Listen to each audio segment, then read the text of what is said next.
name is Godzilla. What's going on, Godzilla Nation? This is Godzilla, and with E3 2018 practically knocking on the door, I thought it was time.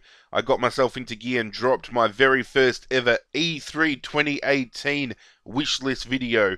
I'll be covering some games in this wishlist that have been announced to be at E3 in some capacity, and some games are just rumours that I am really wanting to come true. After all, this is a gaming channel, and I am a gamer, so I thought it would only be suitable for me to put my wishlist out there and see if my predictions can come true and see what you guys would like to get out of E3 as well. If you are hyped for E3 2018, guys, be sure to leave a like on this video and drop a comment in the section down below with some games that you're excited to see more of, or some rumours that you want confirmed. Before we start, I want to let you guys know there will be some titles that I am hyped for that won't make the list because I personally feel I've seen enough to keep me satisfied for the time being. So games like Pokemon Let's Go Pikachu, Let's Go Eevee, Days Gone, I've seen enough of those games to keep me satisfied for the time being. However, I'm secretly hoping Nintendo drops us a playable Pokemon demo just like they did when they announced Pokemon Sun and Moon. So, Nintendo, if you want to do that, I'll be quite happy for you to do so. Also, titles like Borderlands 3 and Skulls and Bone just fell short of making the list, but get honourable mentions. I'm hyped for them, but the 10 that I've selected for my list have me hyped just that little bit more.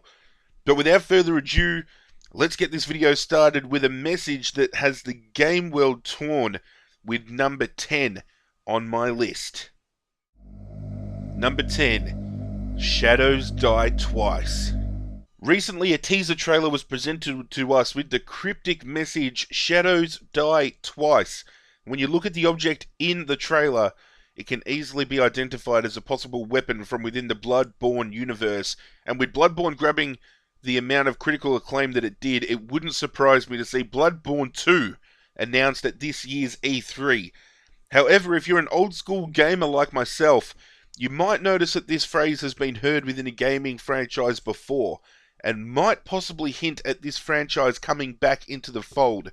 The game that I am talking about is Tenchu, an action-adventure stealth video game series which pits you as a ninja in 16th century Japan. I remember playing this game non-stop back on the original PlayStation and put countless hours away into grappling onto rooftops and taking down unsuspecting foes from above.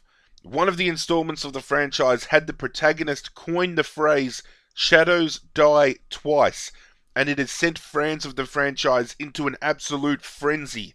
If this is correct, it'll be the first time Tenchu has hit any console in over 10 years, the last installment being Tenchu Shadow Assassins for the Nintendo Wii.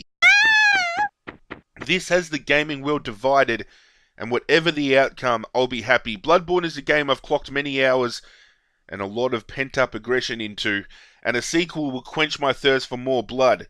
Figuratively speaking, I'm not a murderer, guys, calm down. However, if we do in fact get a Tenchu title, it's one nostalgic trip I'd happily undertake. Let me know in the comment section down below whether you feel this is hinting at a Bloodborne sequel or Tenchu coming back to the gaming world. Either way, E3 should hold the answers that we are all looking for. On to number 9 on my list, which could potentially pack a super punch. Number 9. Will superheroes dominate the E3 floor? With Marvel Infinity War sweeping the globe, it's not hard to see the superhero franchise is fastly growing in popularity. Sony has confirmed that Marvel's Spider-Man will be heavily featured during their showcase, and I for one am looking forward to some more gameplay. Hopefully some free roaming web slimming as well, one can dream. However, will the friendly neighborhood Spider-Man be the only superhero we see showcased this year at E3? Rocksteady have admittedly been working on a new IP, and all directions seem to be pointing in the direction of Superman getting the Arkham treatment. Imagine flying around as the Kryptonian, and in a similar vein to Batman's detective mode, using X-ray vision to scout out a building or a surrounding area, or even punching an enemy so hard he gets sent into orbit.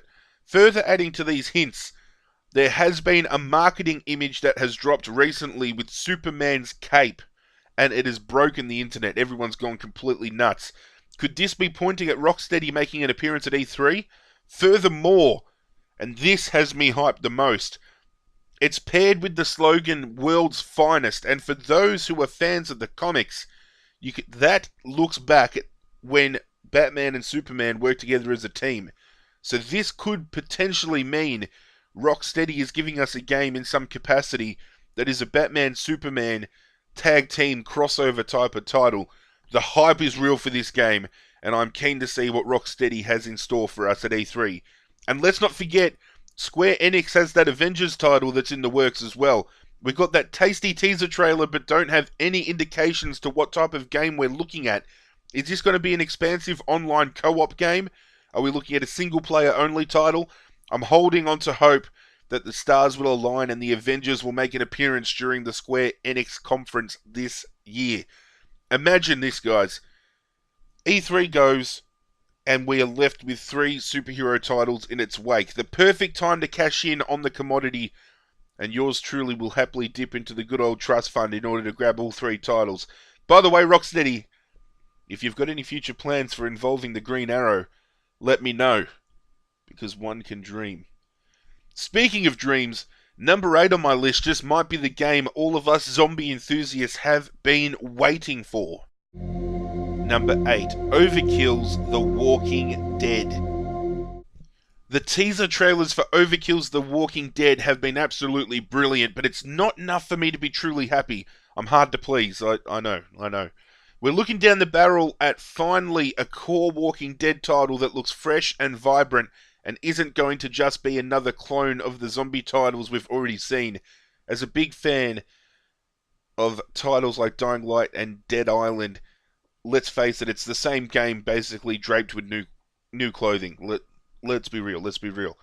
Early rumours have hinted at possibly seeing a Fallout 4 style sediment building mechanic within the game, and although that's purely rumour, it's something I'm actually excited to find out whether it's true or not. The trailers we've seen painting the perfect backdrop for each of the characters with their own unique stories within the universe, and as of this video we have now officially seen all 4 protagonists and their backstories. So now there is only one thing left for Overkill to give us, and that is some gameplay at E3. Surely Overkill have plans to hype this even more by turning up and driving the crowd into a frenzy with some gameplay of something like looting an abandoned town or being stalked by a herd of walkers. Just something. Overkill, I hope, has something planned to just build hype a little bit more and quench the bloodthirst that the Walking Dead universe has for this game. All we can do is pray, and I'll be praying hard. While we're on the topic of praying, number 7 on my list sees my hopes for an old favourite making an appearance on new-gen consoles. Give me the key. The bag.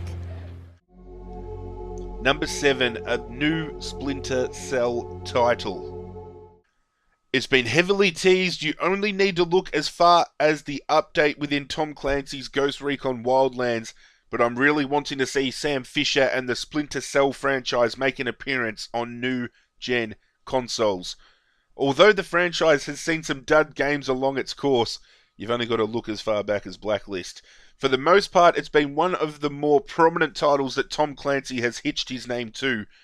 Gamers who played the original back on the PlayStation 2 like myself are now a lot older and wiser, and a true cutthroat stealth-filled Splinter Cell title could re-spark the franchise.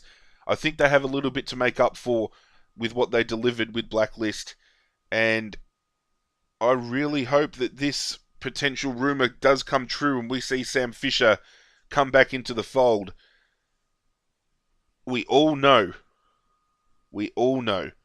Sam Fisher is always ready for a mission. But is he ready for new-gen consoles? Hopefully at E3, he shows his face and we find out. It's time to look at number 6 on my list, and trust me, this one is going to be a smash hit. So watch your back.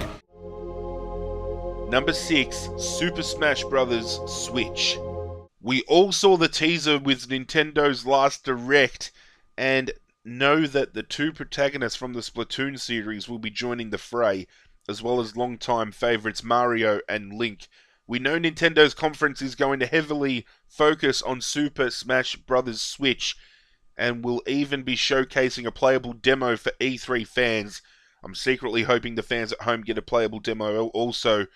It'll go a long way, I think, to building the hype and potentially sell a hell of a lot more Switch consoles if at the end of the Nintendo conference they announce that there is a playable demo now available for download in the Nintendo eShop for everybody watching at home.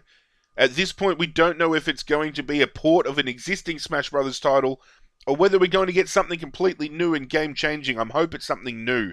E3 will hold all those answers. I namely wanted to discuss this game.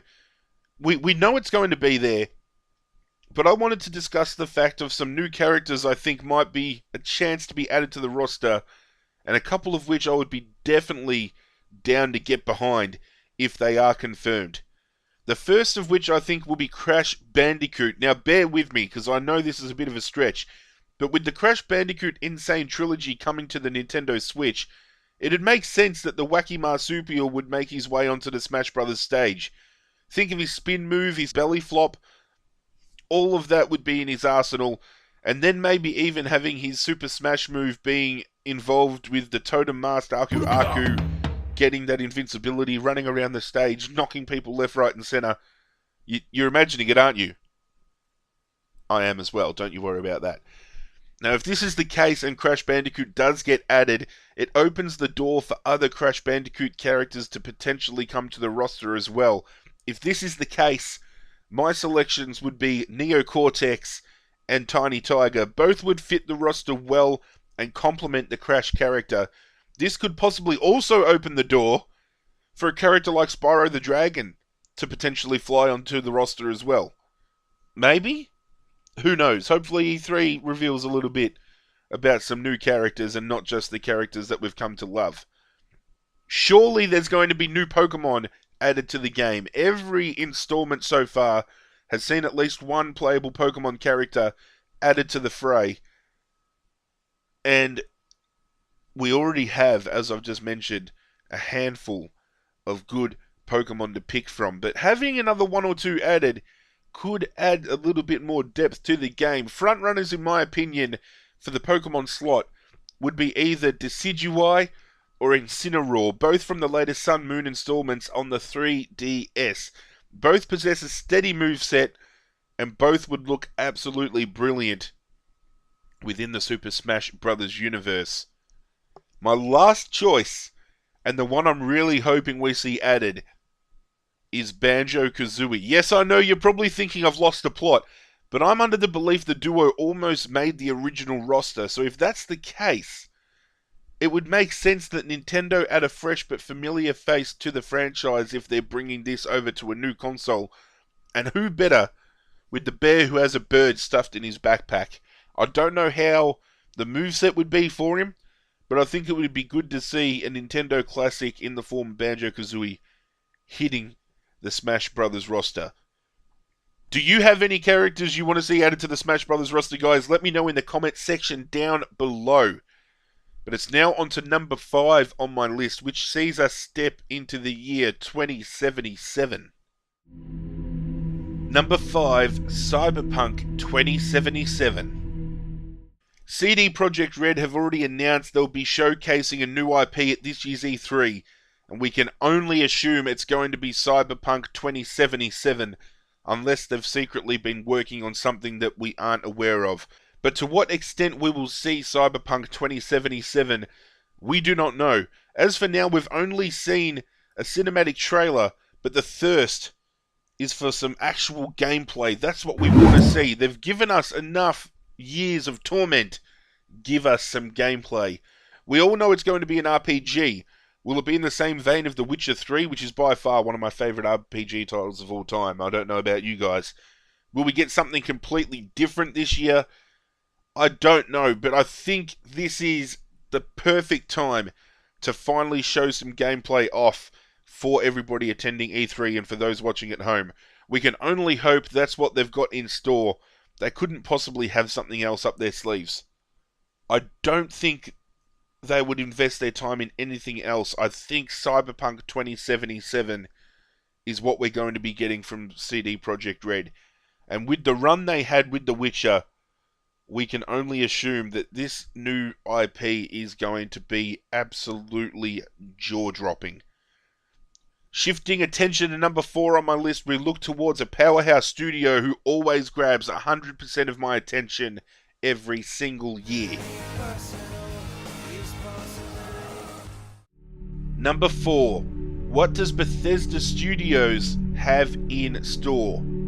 God, that made me sound like Dr. Seuss. We know Bethesda have recently announced titles like Rage 2 coming in 2019 and Fallout 76, which will be coming out later this year. But what else do they have in store? We know Elder Scrolls 6 is definitely in the works, but it's been announced that we will be getting 2 new IPs before then, and that's what I want to focus on, namely. Does this mean this year we finally get to see Starfield, the long-awaited outer space RPG? They're saying it's the perfect culmination of Fallout and Mass Effect. Think about that. It's 2 of my favourite franchises blending together. I think it makes for a brilliant title. They reckon it's the most expansive RPG they've ever worked on, which blows my mind because Skyrim and Fallout 4 were absolutely brilliant, and they're trying to say that they've done something better than that. I'm just quivering with anticipation. I really need to see some gameplay for this game. Hopefully this year is the year we get some gameplay. We've had subtle nods every year since it's first been kind of teased, and I think this year might be the year we finally get some sort of gameplay or announcement as to a window as to when this game is going to be available. Then we can talk about Fallout 76, and it's been rumoured that that's going to be an online multiplayer survival game, kind of like in the vein of DayZ and Rust and that kind of stuff. Or is it going to be in the same vein as Fallout 4, where we're going to be controlling our own character within an NPC universe? It makes sense that they branch into an online multiplayer game to myself, especially with the critical acclaim that Fallout Shelter garnered. Now, I know that's not a typical survival game, but that aesthetic of, building up something and allowing people to come into that, I think that would work well on a multiplayer level. You start off on your own, and then you can bring your friends into the game, and they can help you rebuild the wasteland. I think that is a great concept. A lot of people are disappointed with the news of Fallout 76. I don't know why, but this could really be a diamond in the rough title. Anything that has Fallout attached to it, I am always going to be hyped for. I can't wait to see more of Fallout 76. I'm hoping Bethesda have some gameplay ready for us come E3. And then we've also got titles like Doom 2 that's been garnering a bit of steam on the rumour mill as well, which could potentially be shown off in the coming week. But who knows, maybe this year we'll finally see something in the form of the next Elder Scrolls title. They could be completely blanketing us here and saying that they've got other things planned, but then rock up and go, oh, by the way, here's Elder Scrolls 6. Bethesda have that uncanny ability of just twisting a conference on its head and doing the unexpected. Is 2018 going to be a year where they do that? I don't know, but all we do know is Bethesda is always going to come out and excite their fans regardless of what they're showcasing. And every year is the one conference I am always hyped the most for, and this year is no different. Now for my top 3. Follow the third closely because I don't want to leave you stranded. Number 3, Death Stranding. If you're a passionate horror enthusiast like myself, you would have been gutted with the news that the Silent Hill game in development was cancelled. But when one door closes, another one opens. Kojima and Norman Reedus, of Walking Dead fame, obviously, who doesn't know Norman Reedus, left the haunted streets behind and are bringing us something a lot more eerie and confusing. I still don't know what to make of what we've seen so far. So far we've seen trailers with invisible people a baby inside of Norman Reedus' character. What the hell's going on? I really hope this year is the year we have some form of gameplay to hype this game up a little bit more and answer some of the questions we have about the trailers we have seen. We can't continue to live on the cryptic trailers we've been given so far. Even if it's only a snippet that goes for a couple of minutes, gives us something to drop our jaws. Maybe show Reedus coming up against a monstrous foe, or show us some more of that black ooze and what it can do in the world around you. Show us a battle between man and monster. Kojima, we need something at E3 for Death Stranding this year. And I know Death Stranding has been confirmed by Sony to be showcased, so I can only hope we are getting some gameplay. I'm not going to lie, I am more hyped about this game because of the cast it's sporting, especially Norman Reedus, because who wouldn't want to get into the body of Daryl Dixon? That sounded a little bit more sexual than I thought it would. We know Kojima is capable of creating some masterpieces, and I've got high hopes that Death Stranding will be among his best works. We can only hope. Speaking of monsters, number 2 on my list has huge potential and is a huge personal wish I hope gets granted at E3 this year. Number 2, Resident Evil 2 Remake. Capcom are going to be in attendance and apparently have 2 IPs they're going to be revealing in their showcase. And I'm going to make a bold prediction. I'm tipping these to be the announcements of a new Devil May Cry title and a remake of the classic Resident Evil 2, allowing us to return back to the streets of Raccoon City. The remake of the original installment of the Resident Evil game breathed life into the franchise once again. The game's kind of started to drop off a little bit.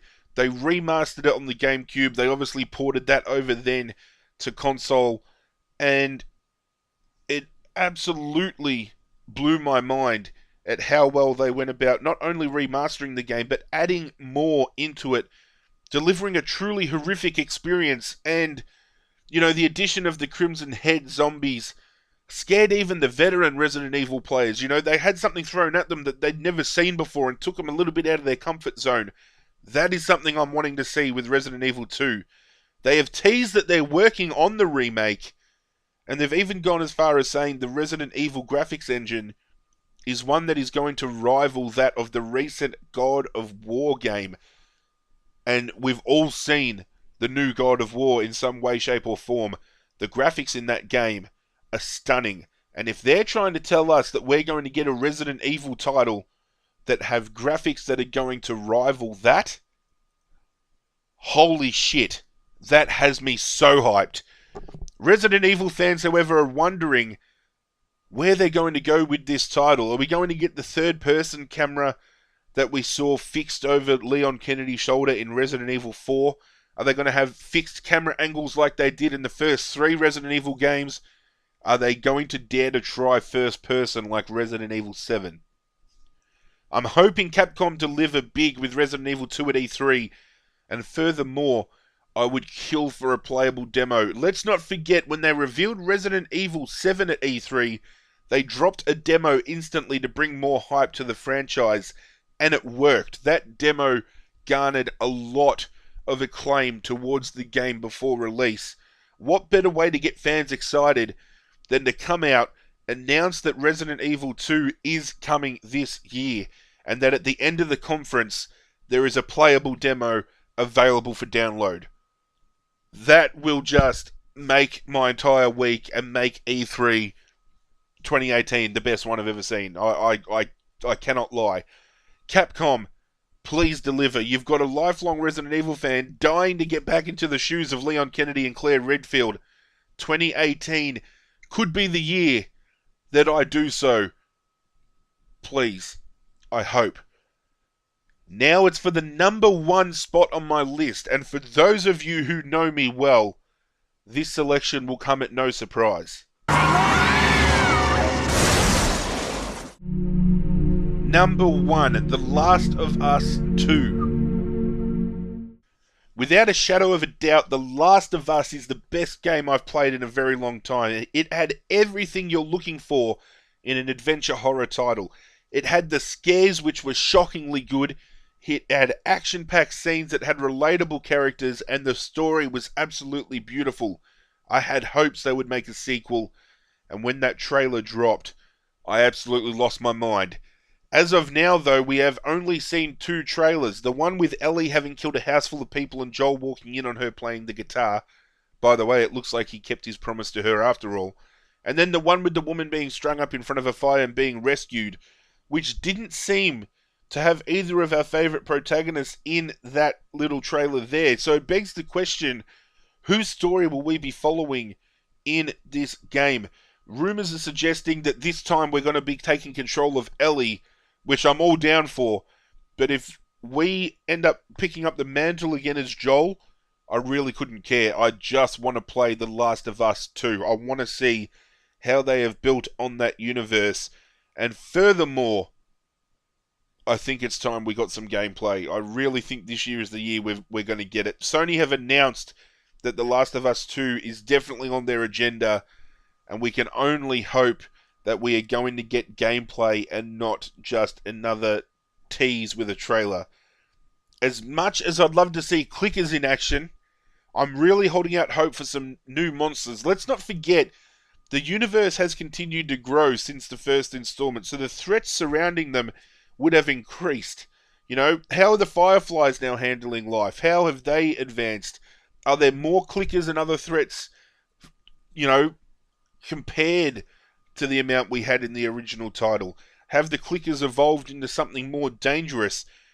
Just all the theories and thoughts I have on where this game could go has me buzzing with excitement, guys, and this is the one title I am most hyped for to get information from at E3 this year.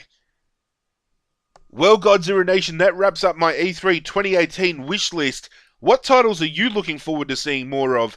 And are there any unannounced titles that you want to see showcased? Who do you think will steal this year's E3? Discuss all of this in the comment section down below. Thank you guys so much for watching. If you did enjoy this video and are hyped for E3, be sure to drop a like on the video. Your support is truly appreciated, and I cannot thank you guys enough.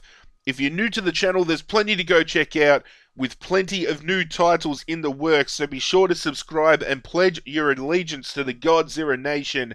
While you're at it, there's a bell down there as well. Make sure you hit it so you get notified every time something new hits the channel. All my social media links are in the description down below. Be sure to reach out and hit me up on those. But that's it from me, guys. I'm out of here, and as always, I will catch you guys next time.